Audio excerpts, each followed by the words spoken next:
Qu'est-ce que tu vas nous proposer d'abord en première? En premier, je vais vous proposer un texte qui porte sur la culture et la mobilisation de la jeunesse pour la défense de la patrie. Waouh! C'est plus. Félicitations quand même. Merci bien. Ah oui, je ne pense pas écouter, mais félicitations. Merci bien. Ah oui. Donc, nous sommes à toi, la star. Malgré mes 10 ans, c'est comme si j'y étais. Car j'ai la nostalgie de ce temps. Ce temps qui m'a été savamment compté par mes parents.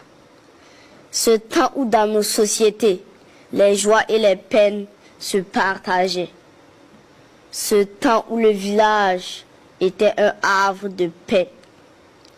Ce temps où aux initiés, le tambour sacré parlait. Je me souviens encore de ce temps où grand-père faisait pleuvoir, où grand-mère était une encyclopédie de savoir, où nos ancêtres étaient pleins de pouvoir. La civilisation coloniale de nos jours a tout transpercé et notre génération en est maintenant égarée. Un adage de chez nous à ce propos disait ceci, je cite: faut 5 000 faut 5 faut combattre, faut s'indabder.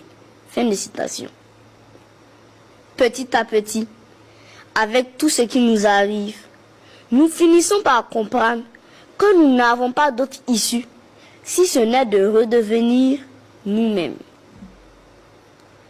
Pendant que le combat des armes se mène au front, il est fondamental pour nous de créer un autre front, celui de la culture. La culture est une arme redoutable, mais elle ne tue pas. Au contraire, si elle est bien exploitée à travers un brassage et une cohésion sociale réussie, elle soigne, elle pince les plaies, elle pénètre les mentalités les plus barbares et les désintoxique. La culture ressuscite même les morts. Pour y parvenir, le rôle de la jeunesse est très déterminant. Jeunesse du Faso, réveille-toi. J'accuse ton oisiveté, ta cécité.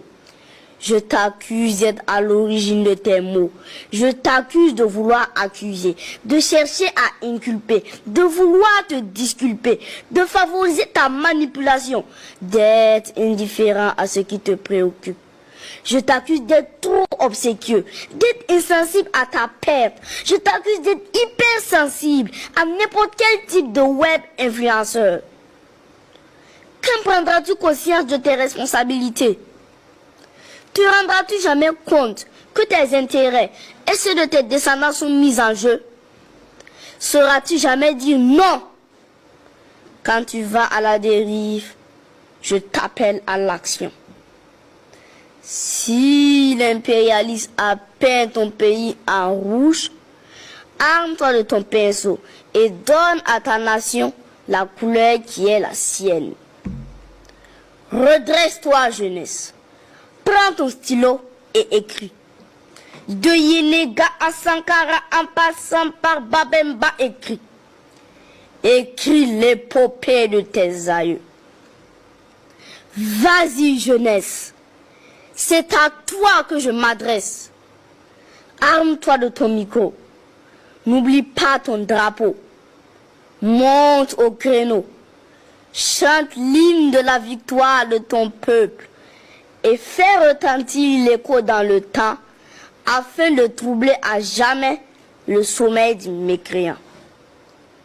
Jeunesse du Faso, produis et consomme tes produits locaux. Porte tes habits traditionnels. Prends ta caméra et montre aux autres la diversité et la beauté de ta culture. Oh, jeunesse intègre, réponds présent quand ta nation t'appelle. La survie de cette terre, la terre de ta mère, oui, la terre intègre de ton père, la terre qui a vu enterrer tes ancêtres. La survie de cette terre sacrée repose sur tes épaules. La patrie ou la mort, nous vaincrons. C'était Wango Ethan, le parolier des enfants, sous l'œil bienveillant de Simplice Zeba.